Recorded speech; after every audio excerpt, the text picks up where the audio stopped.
Assalamualaikum. Welcome back to my YouTube channel. You all know me who I am. I am Alima Shahid and you're watching the experience. आज मैं आपको बहुत ही मज़ेदार से croissants बनाना सिखाऊंगी, इतने मज़ेदार कि आप लोग मेरे फ़ैन हो जाएंगे। तो आइए बनाना स्टार्ट करते हैं। सबसे पहले हम croissants बनाने के लिए इसकी डो नीड करेंगे। एक बाउल के अंदर हम लोग फ्लावर ले लेंगे। तकरीबन 500 ग्राम्स के करीब मैंने इसके अंदर फ्लोर लिया। आप जो क्वांटिटी मैं आपको बनाना सिखा रही हूँ उसको डबल भी कर सकते हैं और इसको हाफ़ भी कर सकते हैं। बेस्ट मैं यही कहूँगी कि आप इसको हाफ़ करके बनाएं। ठीक है, इसके अंदर मैंने शुगर ऐड किया, तकरीबन 60 ग्राम्स के करीब इसके अंदर मैंने शुगर डाली। अब इसके अंदर मैं मिल्क डालूँगी। 125 ग्राम्स के करीब मिल्क है, जो कि 100 ग्राम्स बनता है। इसको हम लोग डो को नीड करना शुरू करेंगे आहिस्ता आहिस्ता से। फिर इसके अंदर हम लोग वाटर डालेंगे। मैंने जो वाटर डाला इसके अंदर शुरू में वो 125 ग्राम था, बट जैसे जैसे आप लोगों को ज़रूरत पड़ेगी पानी की, आप लोगों को लगे हमारी डो नीड नहीं हुई, तो आप उस तरह से वाटर डालते जाएंगे। यहाँ पे मैं यीस्ट डाल रही हूँ, तकरीबन 8 ग्राम से करीब यीस्ट है इसके अंदर। यीस्ट ऐड करने के बाद इसको हम स्लोली जो है मिक्स करेंगे। कि यहाँ तक गलती पे मैंने विस्क लगा दी थी, तो बाद में मैंने डो नीडर इसके ऊपर लगाया था। इसको हम अच्छे से नीट करेंगे। साथ साथ जितना पानी रिक्वायर्ड होगा हम उतना पानी डालते जाएंगे। इसको हमने एक अच्छी सी डो बनानी है। ना ये डो ज़्यादा सॉफ्ट होनी चाहिए और ना ही ये डो बहुत ज़्यादा हार्ड होनी चाहिए। कंसिस्टेंसी डो की जो हमें रिक्वायर्ड है वो मैं आप लोगों को साथ ही साथ दिखा दूँगी कि हमें डो की क्या कंसिस्टेंसी रिक्वायर्ड है। इस पॉइंट पे ये देखें, जब आपको लगे कि हमारा आटा जो है गूंद गया है, तो इस पॉइंट पे आप लोगों ने इसके अंदर जो है सॉल्ट ऐड करना है। ठीक है, इसी पॉइंट में सॉल्ट ऐड करना है। इससे पहले आप लोगों ने बिल्कुल इसके अंदर सॉल्ट ऐड नहीं करना। वजह क्या है उससे पहले सॉल्ट ऐड ना करने की? बिकॉज अगर हम इसके अंदर सॉल्ट पहले डाल देते तो होना था कि जो यीस्ट है ना उसकी स्ट्रेंथ को सॉल्ट ने कम कर देना था। इस वजह से हम लोगों ने इसके अंदर पहले सॉल्ट नहीं डाला। तो याद रहे आप लोगों ने सॉल्ट कब डालना है? जब जो डो है अपने आप को शेप देना स्टार्ट हो जाए। पहले कभी भी आप लोगों ने शुगर यीस्ट मिल्क के साथ सॉल्ट ऐड नहीं करना। ठीक है, उसकी वजह भी आपको पता चल गई कि उससे क्या होता है कि जो हमारी यीस्ट की स्ट्रेंथ है वो कम हो जाती है। ये बात मैंने 2-3 दफ़ा इसलिए रिपीट किया ताकि आप लोग से ये मिस्टेक मत हो। तो ये अब हमारी डो है अच्छे से नीड हो चुकी है। सॉल्ट डालने के बाद हमने इसको कोई 4 मिनट्स के लिए बीट करना है ताकि अच्छे से बीट हो जाए। एक बाउल लेके उसके अंदर हमने फ्लोर को डस्ट कर लेना है और इसके अंदर अपनी डो पोर कर देनी है। और इसको ओवरनाइट हम लोगों ने तकरीबन 12 घंटों के लिए इसको हम लोगों ने फ्रिज में रख देना है। ये फ्रिज में रखे रखे अच्छी सी ठंडी भी हो जाएगी और साथ ही साथ ये फूल भी जाएगी। कौन कहता है कि जो यीस्ट होता है वो हमारा फ्रिज में या एक्टिवेट नहीं होता? ऐसा बिल्कुल नहीं। यीस्ट हमारा फ्रिज में परा परा एक्टिवेट रहता है। दैट्स वाई हम लोग जब अपने यीस्ट के पैकेट को खोलते हैं तो हम लोग उसको फ्रिज में रख देते हैं ताकि वो एक्टिवेट रहे, वो उसकी एक्टिवेशन ख़त्म मत हो, उसकी स्ट्रेंथ लूज़ मत हो। इसलिए हम लोग फ्रिज जब भी अपना यीस्ट का पैकेट खोलते हैं उसको जो रेजिड्यू होता है उसको हम फ्रिज में रख देते हैं। बाहर रखेंगे खुला हुआ पैकेट, उसके अंदर एयर क्रॉस होगी तो उसकी स्ट्रेंथ उससे भी बिल्कुल ख़त्म हो जाती है। इसको अब हम लोग रैप करके ओवरनाइट के लिए इसको फ्रिज में रख देंगे। तकरीबन 12 आवर्स के लिए फ्रिज में रखना है आप लोगों ने इसको। देन उसके बाद आप लोगों ने इसको निकालना, फिर डो को नीट करके हम अपना फर्दर प्रोसेस का प्रोसेस करेंगे। ये बटर मैंने पहले ही ना इसके अंदर लगा के रख दिया था सारा। ठीक है, आप लोगों ने भी क्या करना है कि 250 ग्राम्स के करीब बटर है, इसकी आप लोगों ने एक स्लैब बना लेनी है। जब आपका बैटर रूम टेम्परेचर पे आ जाए तो आप लोगों ने उसको एक बॉक्स के अंदर डाल के सारा स्लैब बना लेनी है और इस तरह उसको दोबारा से रेफ्रिजरेट कर देना। और जब आप लोगों ने अपनी डो बाहर निकालनी है तो उससे 10 मिनट्स पहले आप लोगों ने अपना जो बटर है वो भी बाहर निकालना है कि वो रूम टेम्परेचर के ऊपर आ जाए। अपने हाथ पे हम यहाँ से थोड़ा सा फ्लोर डस्ट कर लेंगे ताकि डो को हम इजीली बाहर निकाल लें। इस पॉइंट पे जब मैंने डो बाहर निकाली थी वो अच्छी सी राइस भी हुई थी एंड सेकेंडली इतनी हार्ड हुई थी कि मैं उसको प्रेस कर रही थी तो वो थोड़ा थोड़ा मुश्किल से प्रेस हो रही थी। मीन्स कि हमारी जो डो है वो अच्छे से ठंडी भी हुई थी और हमारे यीस्ट जो थे वो एक्टिव भी थे कि हमारी डो है जो फ्रिज में परी परी राइज हो गई है। अब सारी डो को हम लोगों ने रोल करके रेक्टेंगल कर लेना है बिकॉज इसके अंदर हमने बटरिंग करनी है और बटरिंग स्टार्ट करनी है। इसके अंदर अब हमने इसके अंदर हम अपने बटर को रखेंगे, अपने बटर को इसके ऊपर सेंटर के अंदर रखेंगे और साइड से इसको हम फोल्ड करना स्टार्ट करेंगे। डो को हम लोगों ने इसके ऊपर रखना है। याद रहे कि सेंटर से आप लोगों ने जो डो है थिक रखनी है ताकि जब आप अपनी डो को रोल करें तो वो फटे मत और जो बटर है वो आपका बाहर मत आए। ये मिस्टेक मुझसे थोड़ी सी हो गई थी बट मैं जल्दी में थी बिकॉज बाहर रूम आपको पता आजकल कितनी गर्मी है। तो इस वजह से आप लोगों ने इसको ध्यान में रखना है। और बटर आप लोग का ना ज़्यादा हार्ड हो ना ज़्यादा सॉफ्ट हो, इट्स ऑन रूम टेम्परेचर। ये बात भी मैं आपको काफ़ी दफ़ा रिपीट करी ताकि आप लोगों से कोई मिस्टेक मत हो। कि जो है डो के अंदर फिलिंग करने के बाद अब हम रोल करेंगे और रेक्टेंगल करेंगे, दोबारा से फोल्डिंग करेंगे, फिर हम इसको रेक्टेंगल करेंगे, अगेन फोल्डिंग करेंगे।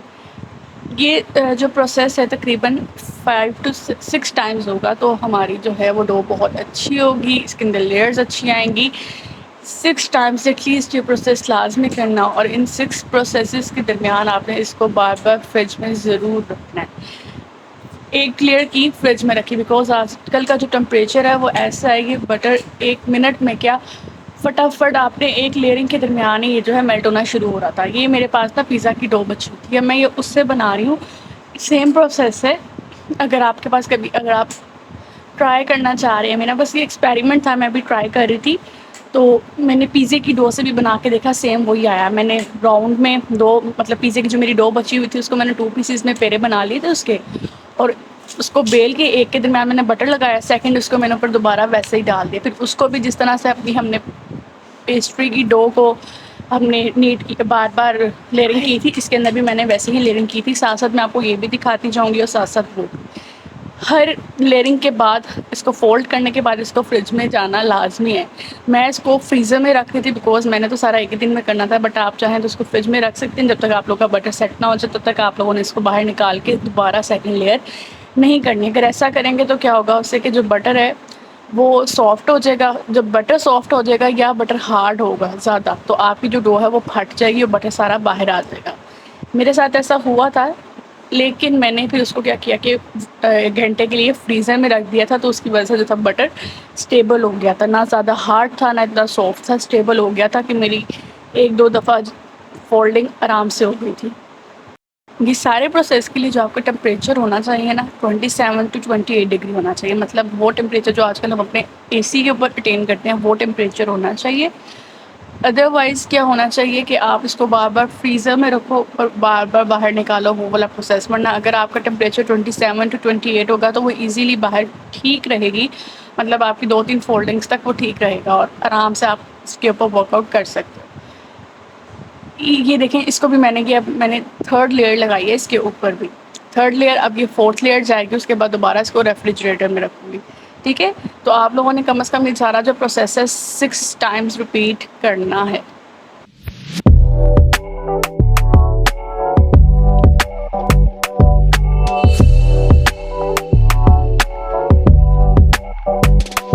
पॉइंट पे जो है मैं अपनी पफ पेस्ट्री को लास्ट फोल्ड ले ली थी और ये 4th फोल्ड है। इसके बाद जो था मैंने अपनी पफ पेस्ट्री को ओवरनाइट जो था दोबारा से अगेन फ्रीज़र में रख दिया था, बिकॉज़ टेम्परेचर बाहर बहुत ज़्यादा ना डाउन हो चुका था, बहुत गर्मी थी। तो मैंने इसको ओवरनाइट जो था फ्रीज़र में रख दिया था। फ्रीज़र में रखेंगे तो आपको क्या इसकी एक्टिवेशन लॉक हो जाएगी, बट ये आप लोग की चिल रहेगी। फिर अगेन द नेक्स्ट डे आप लोगों ने इसको बाहर निकालना है, इसके आप लोगों ने रोल आउट करना है। दोबारा से 1 लेयर दें, 2 लेयर दें, आपकी मर्ज़ी। जितनी आप लोग लेयर्स इसको ज़्यादा देंगे, ये उतनी ही ज़्यादा जो है लेयरिंग इसकी ज़्यादा होगी। अब एक मैं इसके ऊपर एग वॉश करने के लिए भी एक एग चाहिए। एग वॉश करने का भी तरीका मैं आप लोगों को आगे चल के बताती हूँ किस तरह से आप लोगों ने एग वॉश करना है।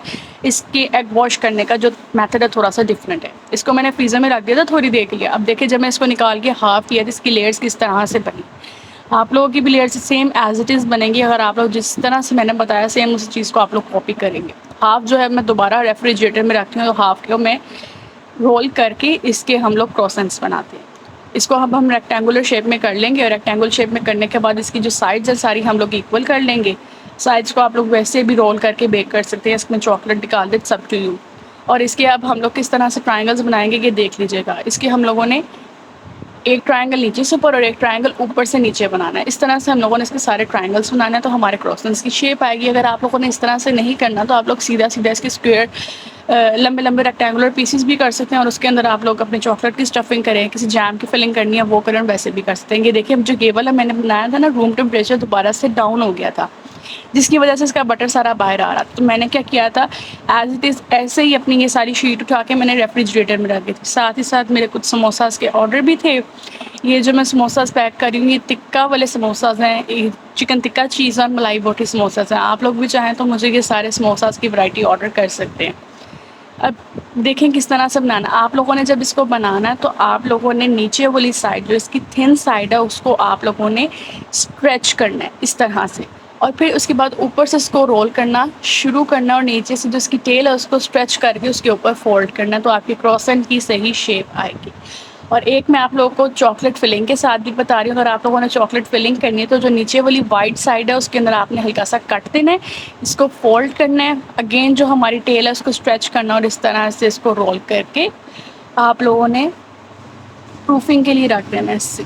ठीक है, इसका प्रूफिंग का प्रोसेस क्या है कि आप लोगों ने ये जो सारा जितना भी शुरू से लेके अब तक मैंने आपको प्रोसेस बता रही हूँ, सारा प्रोसेस 27 टू 28 डिग्री सेंटीग्रेड पे ही करना है। लाइकवाइज इसको प्रूफ करने के लिए भी आपने इसी टेम्परेचर पे छोड़ना है, इससे ज़्यादा या इससे कम टेम्परेचर नहीं होना चाहिए। प्रूफिंग के लिए भी हम लोग बाजू का जो यीस्ट वाली डो होती है उसको प्रूफिंग के लिए रूम टेम्परेचर पे या गर्म जगह पे छोड़ते नहीं, हमने ऐसा नहीं करना। हमने इसको प्रूफिंग के लिए 27 डिग्री पे छोड़ना, बिकॉज अगर हम इसको गर्म जगह पे छोड़ेंगे तो उससे क्या होगा, हमारा बटर सारा बाहर आ जाएगा। और अब हम इसको एग वॉश कर रहे हैं, सारी जितने भी मैंने थे क्रॉसन्स बना ली थे, एग वॉश करेंगे हम इसको सारी जितने भी क्रॉसन्स हैं उसको एक दफ़ा। फिर जब ये एग वॉश इनका ड्राई हो जाएगा दोबारा से हम इनको एग वॉश करेंगे। इनको 2 टाइम्स हमने एग वॉश करना है।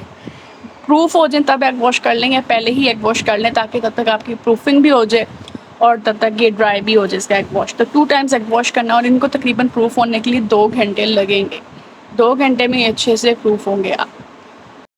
और इनको हम लोगों ने सबसे पहले जो बेक करना है ना, 250 डिग्री पे आप लोगों ने इसको ओवन अपना प्री हीट करके रखना है और 250 डिग्री पे बेक करना है। जब 5 to 6 मिनट्स गुजर जाए तो आप लोगों ने अपने ओवन को 200 पे ले आना और इसको फिर हमने 200 पे बेक करना है। ये तकरीबन टोटल बेकिंग टाइम जो इसका 20 मिनट्स है। तो ये देखिए किस कदर खूबसूरत हमारे क्रॉसन्स बेक होकर बाहर आ गए, इतने मज़ेदार, ऊपर से क्रिस्पी और अंदर से सॉफ्ट। आप यही क्रॉसन्स जो है आप इलेक्ट्रिक ओवन के अंदर बना रहे हैं तो उसका टेम्परेचर चेंज होगा, उसको आप लोगों ने बाद में 180 और पहले 200 पे प्री हीट करना है। तो ये देखें किस तरह से चॉकलेट की हमने फिलिंग भी की हुई थी, किस कदर क्रिस्पी हमारे क्रॉसन्स हैं। ऊपर से वाकई इस कदर क्रिस्पी थे और अंदर से इतने सॉफ्ट थे कि आप लोग बनाएंगे आप लोग को वाकई ज़रूर मज़ा आएगा। तो इतनी अच्छी रेसिपी खाने पे मेरे चैनल को सब्सक्राइब लाजमी कर दीजिएगा, एक लाइक शेयर एंड कमेंट लाजमी कर दीजिएगा। अभी मैं आगे चल के आपको इसको खोल के भी दिखाती हूँ कि आप लोग शायद सोच रहे हो कि इसकी पता नहीं लेयर्स सही आई हैं या नहीं आई। तो लिटरली इसकी लेयर्स बहुत बहुत ज़्यादा परफेक्ट आई हैं। ये जब थोड़े से तेरे मेरे देख रहे हैं ना, क्रॉसन्स ये जो साइड की कटिंग्स थी ये वो थे। तो ओपन करके दिखाती हूँ किस तरह से इसके दरमियान परफेक्ट लेयरिंग थी। एक हाथ में मेरे फ़ोन था और दूसरे हाथ से मैं इसकी वीडियो बना रही थी, बिकॉज स्टैंड से मैंने फ़ोन उतार दिया हुआ था तो ये इस वजह से थोड़ा सा ज़्यादा इसको मेसी हो गए। लेकिन इसकी लेयर्स बहुत बहुत ज़्यादा परफेक्ट थी, अंदर से पूरी लेयर्स आप लोगों को भी नज़र आ रही होंगी। तो रेसिपी को ज़रूर ट्राई कीजिएगा और जो रिटन रेसिपी है नीचे डिस्क्रिप्शन में लिख दी जाएगी, डिस्क्रिप्शन को लाजमी चेक किया कर। Thank you so much for watching and keep supporting और चैनल को सब्सक्राइब लाजमी कर लीजिएगा।